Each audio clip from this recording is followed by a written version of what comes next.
Magandang hapon po sa inyo. It is a privilege po na ipahayag ang salita ng ating Panginoon sa lugar na ito.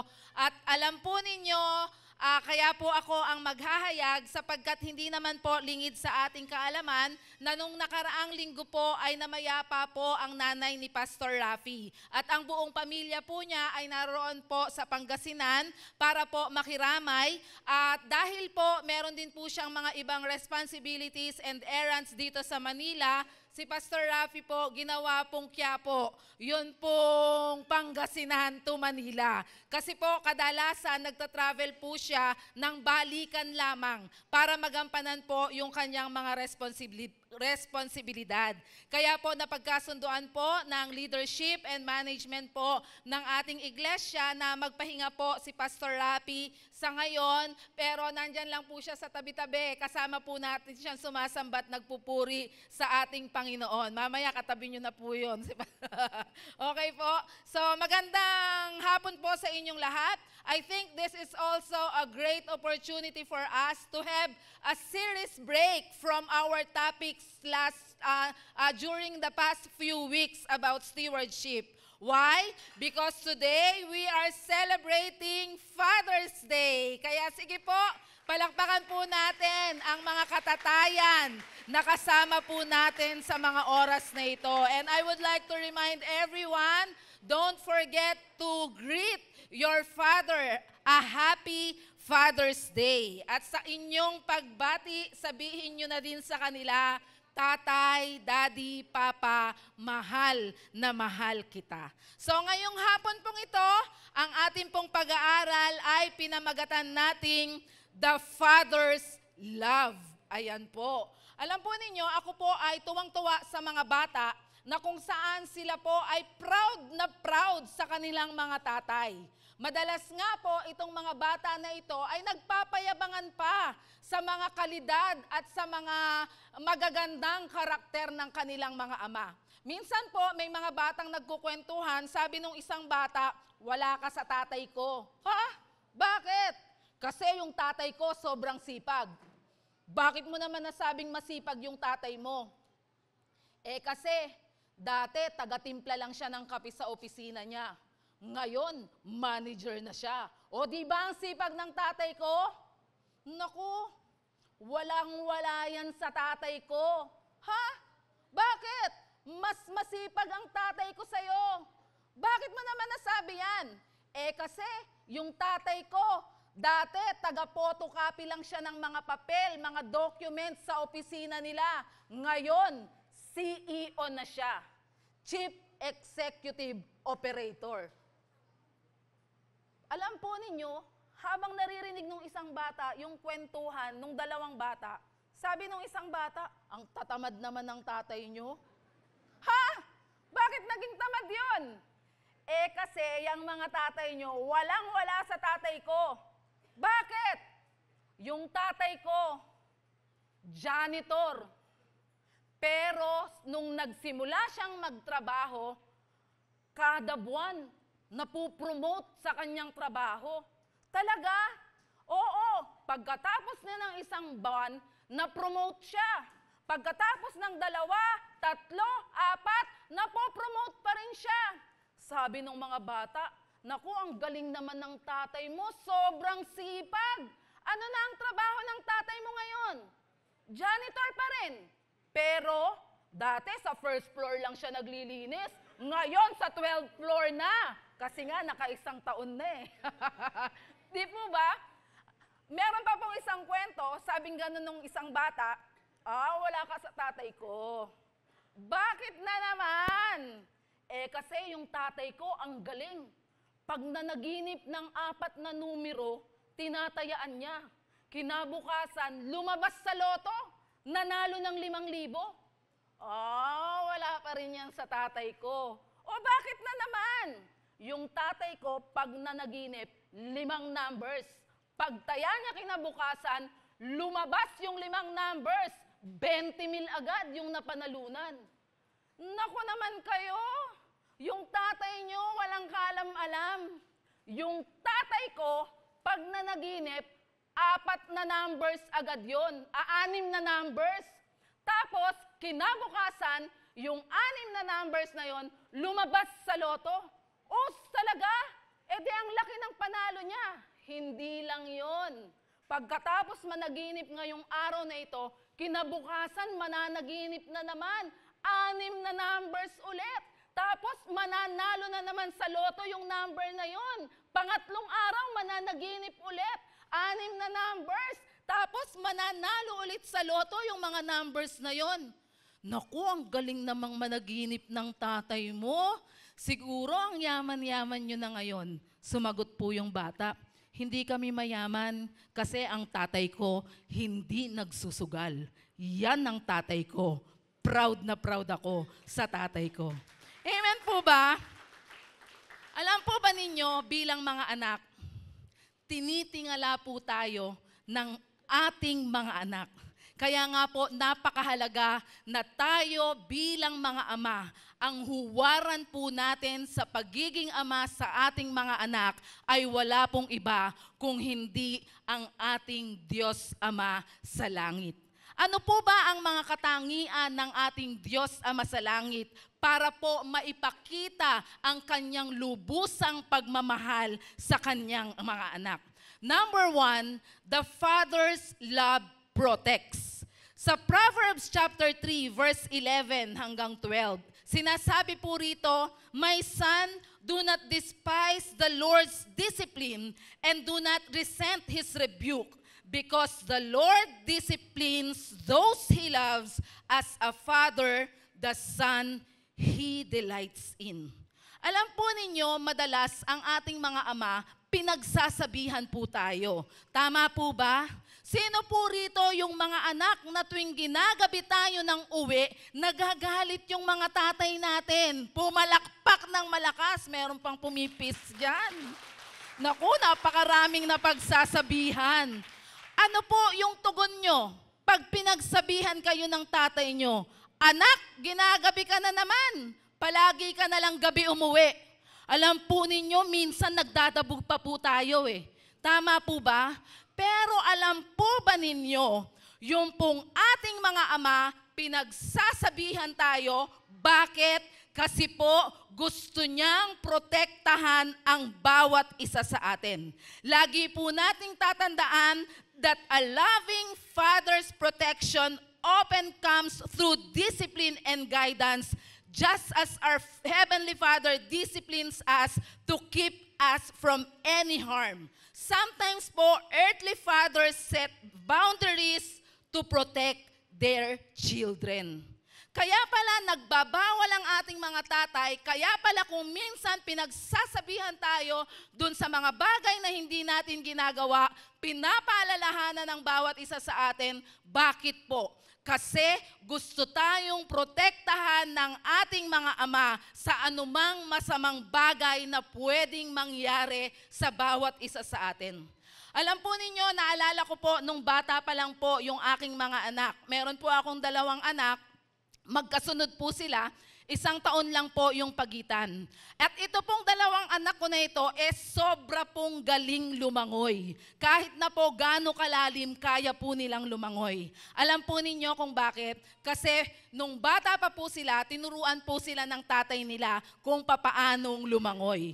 Alam po nyo yung ginagawa ng papa nila, every time po na pumupunta sa swimming pool, hinahawakan niya po yung tiyan nung mga anak ko. Tapos po, habang nakadapa po sila doon sa swimming pool, kinakawag-kawag po nila yung paa nila.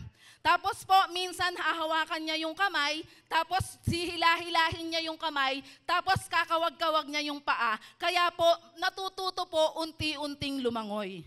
Pero sa mga ganong sitwasyon, meron din po akong naobserbahan na mga pagkakataon na kung saan yung anak ko, pilit siyang bumibitaw sa tatay niya.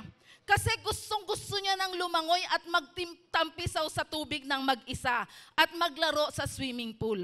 Pero alam po ba ninyo, hindi siya binibitawan ng tatay niya kasi pinuprotektahan siya sa mga bagay na pwedeng mangyari sa kanya. Kasi alam niya po na kapag binitawan niya, itong anak niya na nagsisimula pa lang mag-aral lumangoy, ay meron pong posibilidad na malunod yung bata. Kaya nga po, minsan nagpupumaglas yung anak namin At minsan sabi niya, Papa, gusto ko nang lumangoy mag-isa, bitawan mo ko. Pero hindi po siya binibitawan ng papa niya. Alam po ninyo kung bakit? Kasi gusto niyang protektahan ang kanyang anak. Pero there are times din na nakita ko, itong asawa ko, sa pagtuturo niya sa anak niya ng pagsuswimming, bigla niya nalang hinagis sa malalim na swimming pool yung anak namin. Nagulat po talaga ako. Sabi ko, hala, baka malunod yung anak ko. Pero alam po ninyo, ang sabi ng asawa ko sa akin, hindi ma, hayaan mo siya kasi para malaman natin kung kaya niya nang lumangoy kahit sa malalim. Alam po ninyo, minsan sa buhay natin, di po ba nakakaranas din tayo ng ganitong pagkakataon na kung saan meron tayong mga pagsubok na nararanasan sa buhay natin, tapos akala natin pinabayaan na tayo ng Ama. Lord, bakit mo ako pinahintulutan na makaranas ng ganitong pagsubok? Pero alam po ba ninyo, kaya pala napapahintulutang mapangyari yung mga bagay na yon kasi gustong makita ng ating Ama na tayo po kaya na nating tumayo sa sarili nating mga paa. So that during the times na hindi niya tayo kasama, alam niya na kaya mong tumayo, kaya mong ipaglaban at ipagtanggol ang sarili mo. Bakit po? Kasi ang gusto ng mga tatay natin ay protektahan ang bawat isa sa atin. Amen po ba? Halimbawa po, ang tatay natin,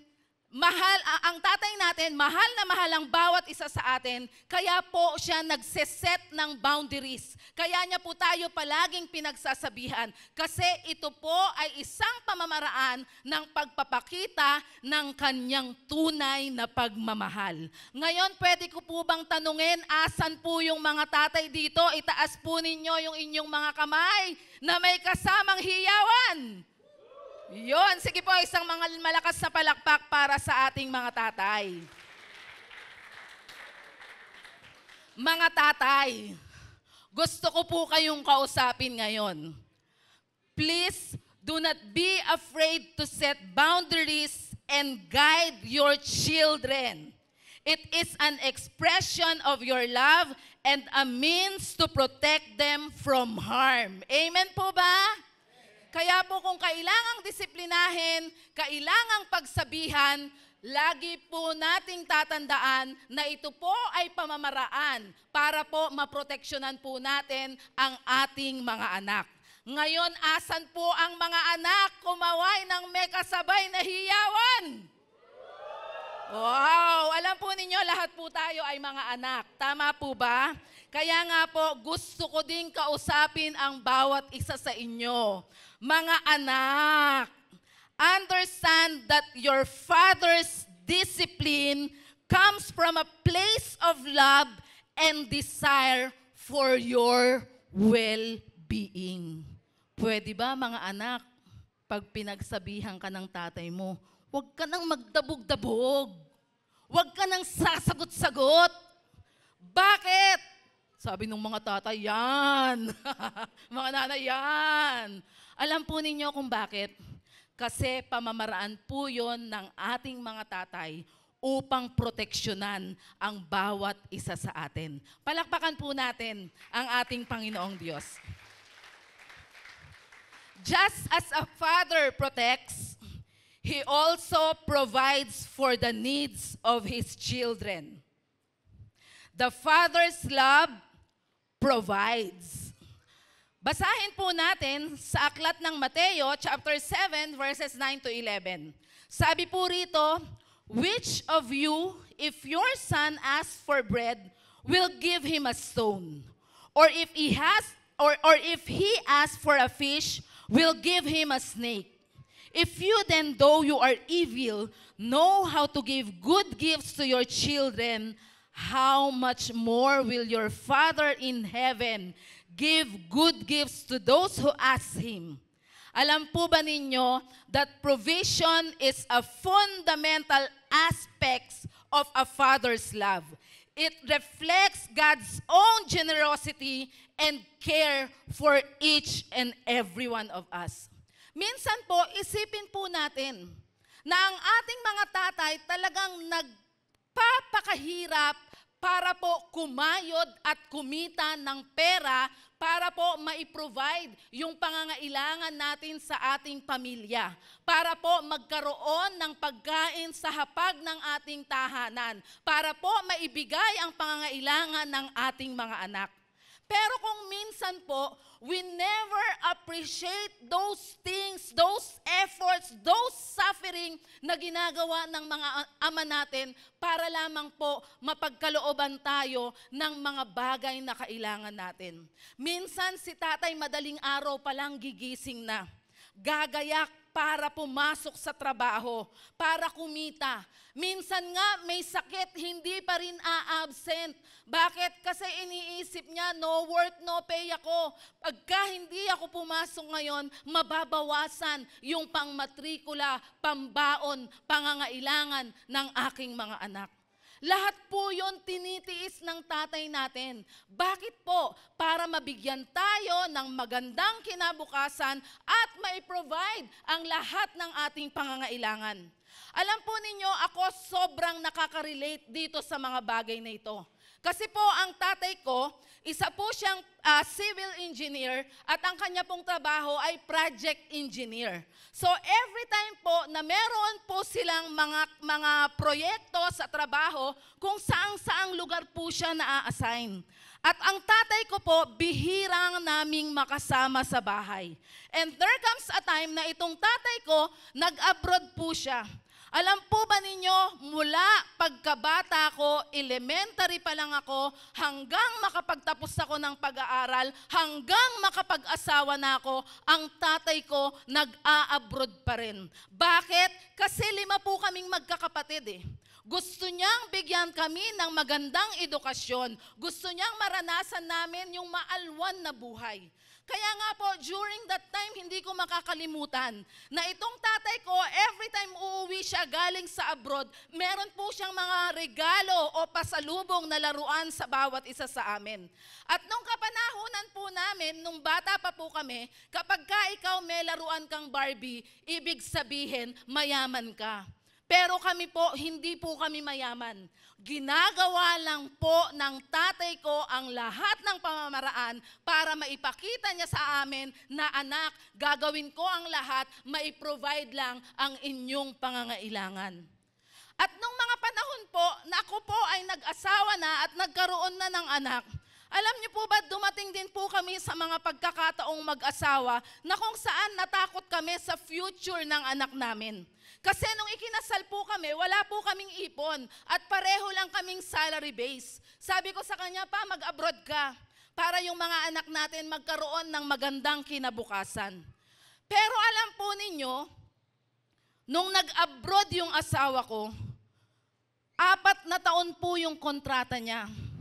At wala pong gabi na hindi po ako umiiyak dahil hindi ko po kasama yung asawa ko. And at that very moment, na-realize ko, sabi ko, grabe pala yung sakripisyo ng tatay ko, ng nanay ko. Natitiisin nilang mapalayo sa kanilang mahal sa buhay para kumita lamang at makapag-provide sa pangangailangan ng kanyang mga anak, makapag-provide sa pangangailangan ng buo niyang pamilya. Alam po ninyo, pwedeng nararanasan natin ang mga bagay na ito. Tama po ba? Na we give all our efforts in order to provide for our family, in order to provide for our loved ones. Kaya nga minsan pa gusto ko pong tanungin, sumigaw po at nasaan po ang mga tatay na naririto? Mga katatayan, fathers, always remember, your efforts to provide for your family, whether through work or other means, reflect the love of God. Recognize the value in your provision and continue to give generously to your children. Bakit po? Kasi yung pagiging generous nyo sa inyong mga anak ay pagpapakita at paglalarawan ng generosity ng ating Diyos Ama sa kalangitan. Amen po ba? So continue what you are doing. If you are giving your best effort and there are times na meron kang mga bagay na isinasakripisyo para makapag-provide sa iyong pamilya, congratulations. Why? Because your life is a living testimony of our Heavenly Father. Amen po ba? Yung mga anak naman ang gusto kong kausapin, tumaas ang kamay ulit ng may kasamang hiyawan. O eto na mga anak ha.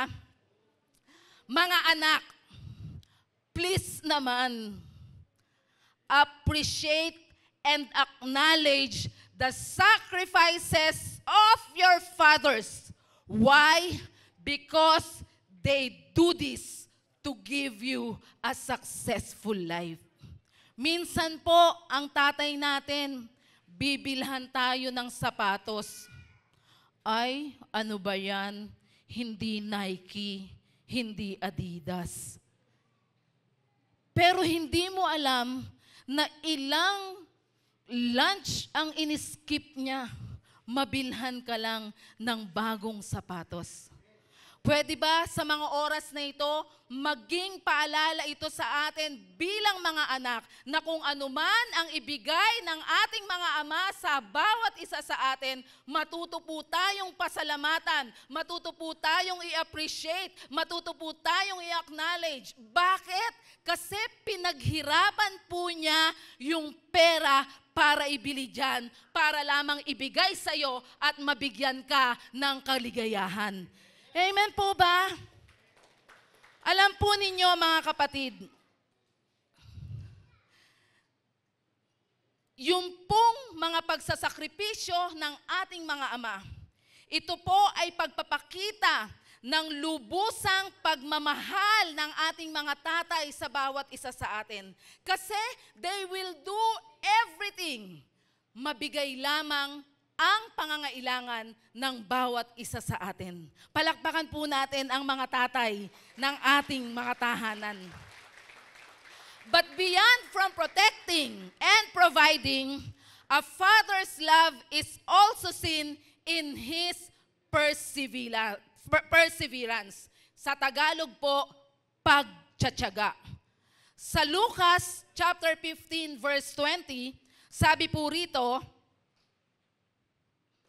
so he got up and went to his father, but while he was still a long way off, his father saw him and was filled with compassion for him.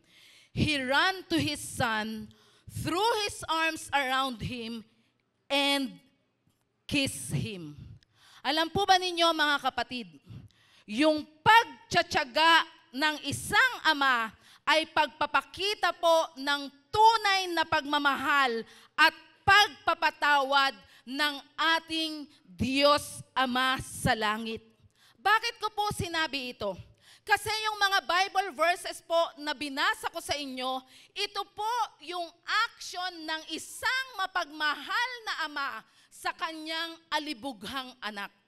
Bakit ko po sinabing alibughang anak? Kasi po kung babasahin natin yung mga unang Bible verses, ito pong anak na ito, buhay pa ang tatay niya, sabi niya sa tatay niya, Tay, bigay mo na yung mana ko. Alam po ba ninyo na yung paghingi ng mana habang buhay pa ang tatay mo ay isang napakalaking kalapastangan sa ating kultura at sa kultura ng mga Hudyo during that very moment. Pero alam po ba ninyo, kahit na itong anak na ito ay nagre-rebelde, ni hindi po nakuhang magalit ng kanyang ama. Sa kabila po ng lahat ng sakit, sa lahat ng heartaches na meron yung tatay na ito nang dahil sa kanyang alibughang anak, he remained hopeful na itong alibughang anak ay magkakaroon ng pagbabago at marirealize niya yung mga masasamang bagay na kanyang ginagawa. Ano po ang nangyari? Nagpakalayo-layo po itong anak na ito. Nilustay po ang lahat ng pera na kanyang minana sa kanyang ama. Uminom walang taros na pagsasaya. Pero dumating po ang panahon na kung saan nakaranas ng matinding taggutom sa kanilang lugar. At ito pong anak na ito, nawalan na po siya ng pera hanggang dumating ang pagkakataon na siya po ay naghirap at nagsilbi na lamang bilang alipin upang magkaroon at manatiling buhay nung mga oras na yon. Pero alam po ba ninyo na ang kanyang naging trabaho ay ang pag-aalaga ng baboy? So napakahirap po ng sitwasyon niya. At nang dahil po sa kanyang gutom, ano po yung muntik nang gawin nitong anak? Muntik niya na pong isubo yung pagkain ng baboy para lamang maibsan yung kanyang gutom. Kaya at that very moment, sabi nung anak, sa bahay ng tatay ko, kahit yung mga alipin, masasarap ang kanilang pagkain. Kaya nga po, at that very moment, sabi niya, babalik ako sa tatay ko. Hihingi ako ng tawad at sasabihin ko sa kanya, Tay, patawarin mo na ako. Kahit wag mo na po akong ituring na isang anak, ituring mo na lang po ako bilang isang alipin. Ayun po yung plano niya. Tumayo po siya, naglakad po siya pabalik. At alam po ninyo, malayo pa lang yung anak. Ang sabi po sa binasa natin, nakita na siya ng kanyang tatay. Tapos yung tatay niya tumayo at tumakbo na bukas ang kanyang mga kamay para akapin at ipadama ang pagmamahal niya sa kanyang anak. Mga kapatid, bilang mga ama, dapat ganun po tayo sa mga anak natin. Minsan po yung mga anak natin nakakagawa ng pagkakamali. There are times that they fail. There are times po na sila is sumusuway sa bawat isa sa atin.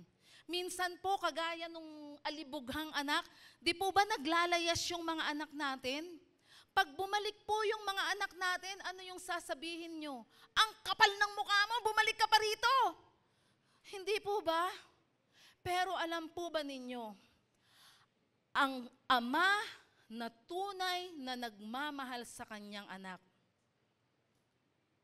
he always perseveres. Pinagtitiisan niya, pinagtsatsagaan niya ang lahat ng sakit na nararanasan niya kasi nananatili siyang umaasa na itong kanyang minamahal na anak ay magkakaroon ng pagbabago. Mga tatay, your steadfast love and willingness to forgive are powerful testimonies of God's grace and love to His children. Never give up on your children. No matter how far they stray, please never give up for your children. Tanggapin pa rin po natin sila ng buong buo. Kasi yun po ang pagpapamalas ng tunay na pagmamahal ng isang ama sa kanyang mga anak. Tayo pong mga anak, kapag ka po dumating yung pagkakataon na tayo po ay bumagsak, dumating po yung mga pagkakataon na mas sinunod natin yung pita ng ating mga laman, dumating po yung mga panahon na mas gusto po natin yung walang taros na pagsasaya sa mundong ito. At darating din po yung pagkakataon na marirealize mo na ito ba yung totoong masayang buhay, yung malayo ako sa piling ng aking ama. Mga kapatid, pag dumating ka sa ganoong pagkakataon, pwede po ba lagi nating ilagay sa ating isipan na meron po tayong ama na handang umunawa sa bawat isa sa atin, nagtsatsaga at naghihintay sa muli nating pagbabalik, humingi ng tawad. Bakit po? Kasi ito po ay pagpapakita din or reflection of the heart of our Lord. Why? Because our Lord, like our Father, they are always ready to welcome you back. Pag nahihirapan ka na, anak, lumapit ka sa tatay mo. lumapit ka sa pamilya mo. Sa mga panahong bagsak na bagsak ka, sa mga panahong akala mo wala kang tatakbuhan, hindi po totoo yan. Because the Father's love perseveres. Matyaga po silang naghihintay sa muli mong pagbabalik at nais ka pong akapin ng iyong Ama upang ipadama sa iyo ang tunay na pagmamahal niya sa bawat isa sa atin. Alam po ninyo, itong tatlong qualities na ito, itong tatlong characters na ito, a father's love protects, a father's love provides, a father's love perseveres, ay kagaya po ng pagmamahal ng ating Diyos Ama sa langit sa bawat isa sa atin na nagmamahal at nagtitiwala sa Kanya at kinikilala natin Siya bilang ating Ama na tagapagligtas, Ama na lumalang sa atin, Ama na nagmamahal sa atin. Pero baka po sa mga oras na ito, meron pong mga ilan sa atin na hindi maunawaan ang pagmamahal ng Diyos Ama sa langit kasi hindi niya naranasan ang pagmamahal ng kanyang Ama dito sa lupa. Ito po yung realidad ng buhay ng bawat isa sa atin. Meron pong mga kabataan dito na lumaki na hindi nila nakilala kung sino ang kanilang tunay na Ama. Meron pong mga kabataan dito na kung saan nakakaranas ng pang-aabuso, pananakit, hindi lamang sa pisikal, kung hindi maging sa emosyon ng kanilang mga anak. Merong mga anak na nakakaramdam na itong tatay ko dapat kakampi ko, dapat nag-aalaga sa akin, pero itong tatay ko na ito kahit kailan hindi ko naramdaman na nagkaroon siya ng pagmamahal at pag-aaruga sa akin. Mga kapatid, pwedeng ito yung nararanasan mo sa iyong ama dito sa lupa, sa iyong biological father. Pero gusto ko pong ipaalala sa bawat isa sa atin na hindi po natin kayang limitahan ang kakayanan at kapangyarihan ng ating Diyos Ama sa langit upang hindi niya iparamdam sa iyo na ikaw ay kanyang anak, na ikaw ay mahal na mahal na mahal ng ating Diyos Ama sa langit. Hindi po totoong walang nagmamahal sa iyo. Hindi po totoong walang gustong kumalinga sa iyo. Hindi po totoong walang gustong magbigay ng mga pangangailangan mo. Bakit po? Kasi meron po tayong Diyos Ama sa langit na handang-handa kang tanggapin at nais niyang iparanas sa iyo ang kanyang dakilang pagmamahal. Mga kapatid, kung ito po yung iniisip nyo sa mga oras na ito, hindi ko maramdaman ang pagmamahal ng Diyos Ama sa langit dahil hindi ko naramdaman ang pagmamahal ng sarili kong ama para sa akin. Nais ko pong paalala sa bawat isa sa atin na totoo po na our human fathers may fail due to their imperfection. Pero hindi po ang Diyos Ama sa langit. Pwede pong magkamali ang ating mga ama dahil sila po ay mga tao. Pwede pong hindi maipadama ng mga tatay natin sa atin ang kanilang pagmamahal dahil po meron din po silang kakulangan na kailangang mapunuan. Pero hinding-hindi ang ating Ama sa kalangitan. Bakit po? Kasi napakaliwanag po ng pangako ng Diyos sa kaniyang kasulatan. Sabi po sa Awit chapter 27 verse 10, maliwanag po ang sinasabi rito, itakwil man ako ng aking ama at ina, si Yahweh ang sa akin ay mag-aaruga. Tinakwil ka ng nanay mo, iniwan ka ng tatay mo, maliwanag po ang pangako ng Diyos. Iwanan ka man ng lahat ng tao sa mundong ito, si Yahweh ang mag-aaruga sa bawat isa sa atin. May mga pagkakataon sinasabi natin, hindi perpekto ang pagmamahal ng tatay ko sa akin dito sa lupa. Which is true. Wala pong perpektong ama. Lahat po ng ating ama ay nagkakamali at meron po silang mga bagay na hindi kayang gampanan sa bawat isa sa atin. Pero kailanman hindi po nagkamali ang ating Panginoong Diyos sa pagpapakita ng pagmamahal sa atin. Why? Because the love of the Father, the love of our Heavenly Father to us is perfect. And this is written in 1 John chapter 3 verse 1. Sabi po rito, tignan ninyo kung gaano kalaki ang pag-ibig sa atin ng Ama. Tinatawag kayong mga anak ng Diyos at iyan ang totoo. Mga kapatid, anak ang turing ng Diyos sa iyo. Wala ka pang ginagawa, minamahal ka na niya. Kung minsan po kasi gusto nating magpakapagod, mapansin lang tayo ng tatay natin. Pero naalala ko po yung palaging kinukwento ni Pastor Rafi, na nung siya po maranasan niyang maging ama sa kanyang unang anak, pagkakita niya pa lang po kay Denise, ang panganay niyang anak, wala pa pong ginagawa, pero lubos na yung kagalakan na nararamdaman niya sa kanyang puso. Ganun po yung pagmamahal ng Diyos sa'yo.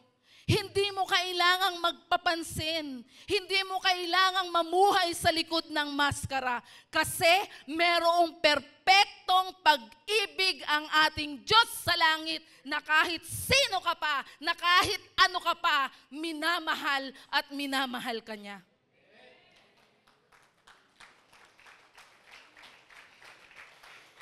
Alam po ninyo, maraming bagay ang pwedeng makasakit sa bawat isa sa atin.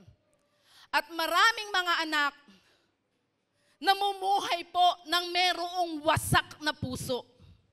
Bakit ko po sinabing namumuhay ng wasak ang puso? Kasi nararanasan nila doon sa tatay nila na dapat nagmamahal sa kanila. Pero itong tatay na ito ang nagbibigay ng malaking sakit sa puso nila. Bakit? Kasi nga hindi nila maramdaman yung tunay na pagmamahal. Kaya ano po yung nangyayari?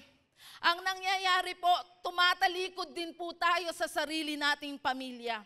Ang nangyayari po, nabubuhay po tayo sa kalungkutan. Ang nangyayari po, gusto na lamang po nating mag-isa.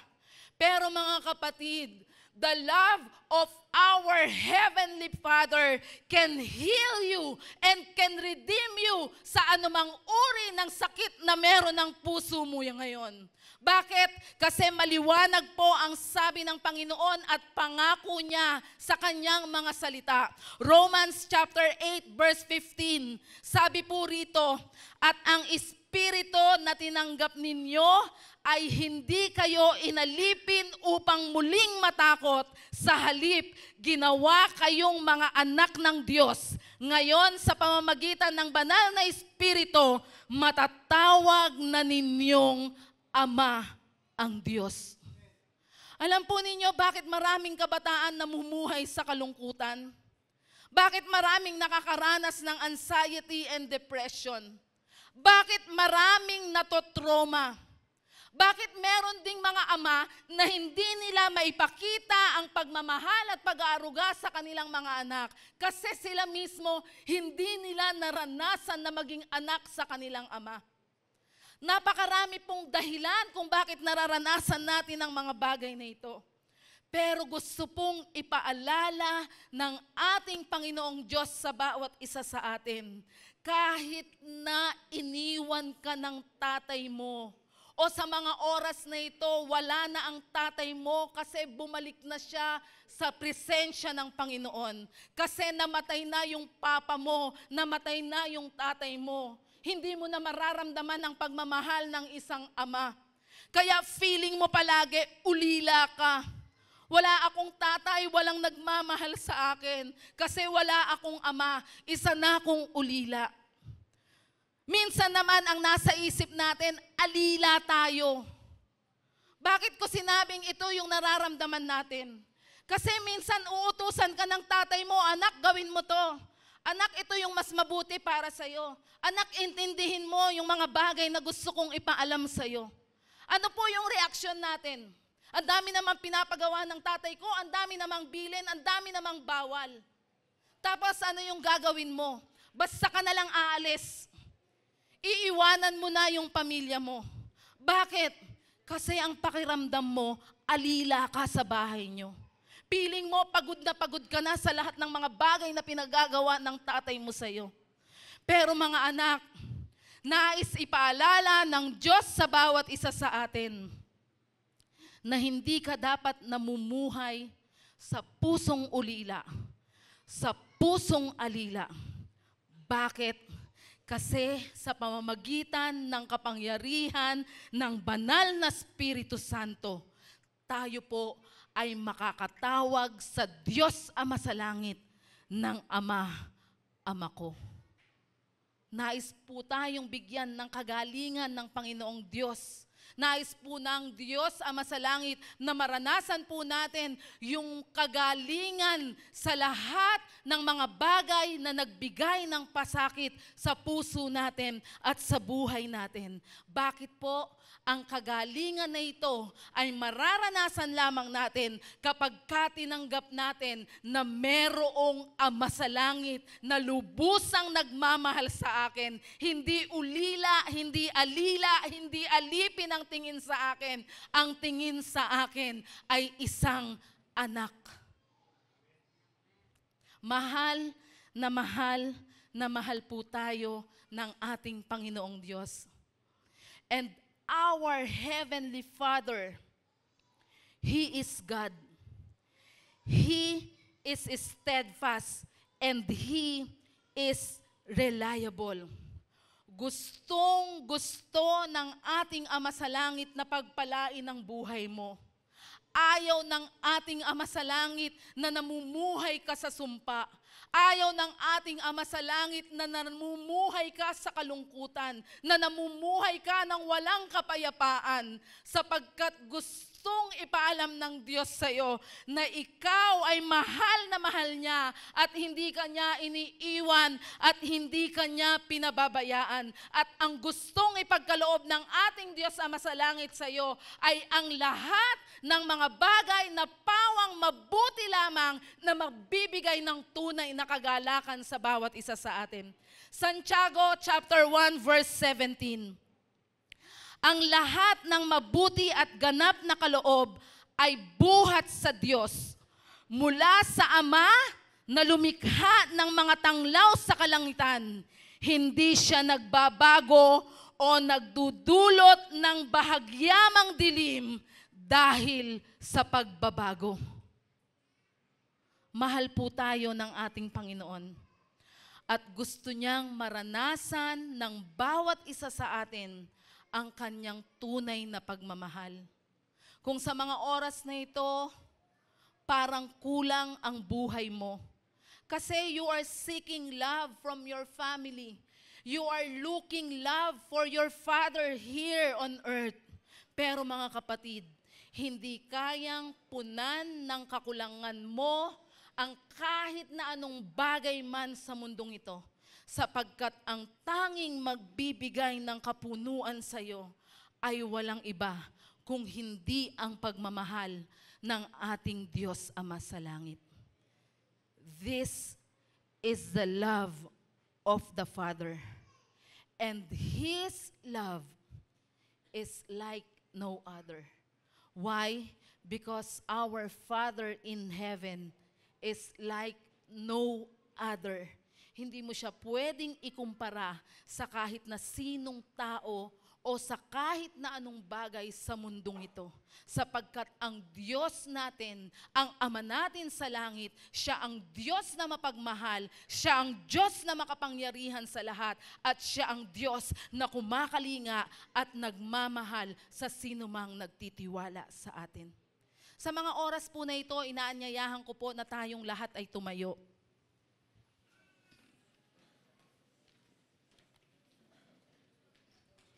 Inaanyayahan ko po yung ating worship team. At sa oras po na ito, sa presensya ng pagsamba sa ating Diyos Ama sa langit. Pwede po ba nadamahin natin ang kanyang tunay na pagmamahal? At kung sa pakiramdam mo, hindi mo nararanasan o nararamdaman ang pagmamahal ng iyong Ama dito sa lupa. Yung tatay mo, binigyan ka ng napakalaking agam-agam, pagdududa at sakit sa iyong puso. Kapatid, today is the day of salvation. At inaanyayahan kita, kagaya nung alibughang anak, sa gitna ng lahat ng kanyang pagdurusa at paghihirap, nagdesisyon siya, lalapit akong muli sa aking Ama. At sa kanyang paglapit, muli niyang naranasan at naramdaman ang perpektong pag-ibig ng Ama.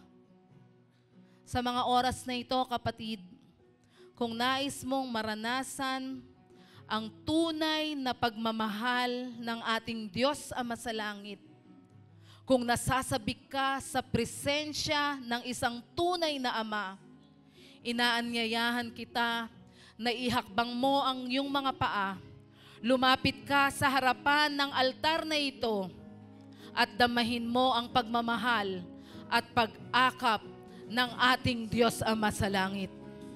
Sige po, lumapit po tayo sa mga oras na ito sa harapan ng pulpito na ito.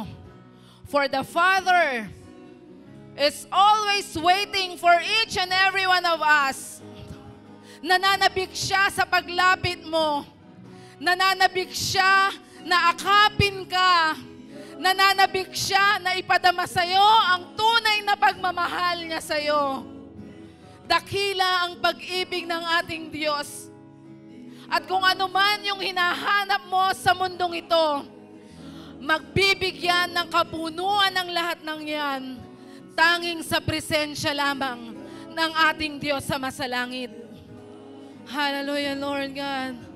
Come to the Father. Come to the altar right now. Hallelujah. Hinihintay ka ng ating Diyos, kapatid. Hinihintay niya ang iyong paglapit at ang muli mong pagbabalik.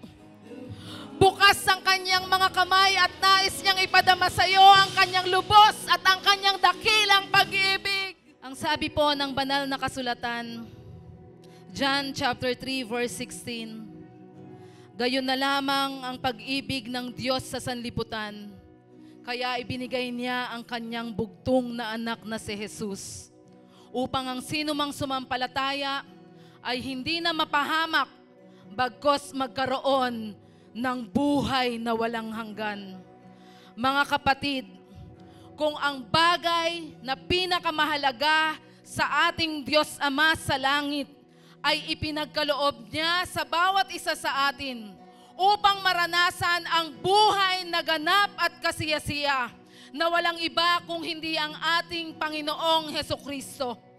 Bakit hindi niya ibibigay sa iyo ang lahat ng panalangin ng iyong puso na pawang magbibigay ng lubos na kagalakan, lubos na kapayapaan sa iyong buhay?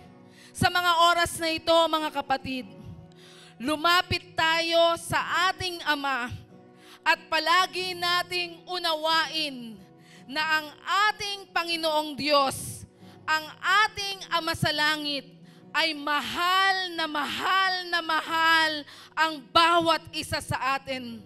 Ang sabi ng ating Diyos Ama sa iyo sa mga oras na ito, I have loved you with an everlasting love. I have drawn you with my unfailing kindness. Kapatid, damahin mo ang pag-akap ng ating Ama sa langit, tanda ng pagpapakita niya ng lubos na pagmamahal sa iyo. purihin natin ang ating Panginoon sapagkat siya ang Diyos na mapagmahal at ang kanyang pag-ibig ay perpekto para sa bawat isang sumasampalataya at kumikilala sa Kanya. Ama naming banal na dakila sa lahat, maraming salamat po sa patuloy na pagpapaalala mo na meron kaming Diyos Ama sa langit na lubusang nagmamahal sa bawat isa sa amin. Diyos Ama na pinoprotektahan kami. Diyos Ama na nagkakaloob ng lahat ng aming mga pangangailangan. At Diyos Ama na nagtitiyaga upang ang bawat isa sa amin ay patuloy na magmahal at manumbalik din sa iyo kagaya ng pagmamahal mo sa bawat isa sa amin.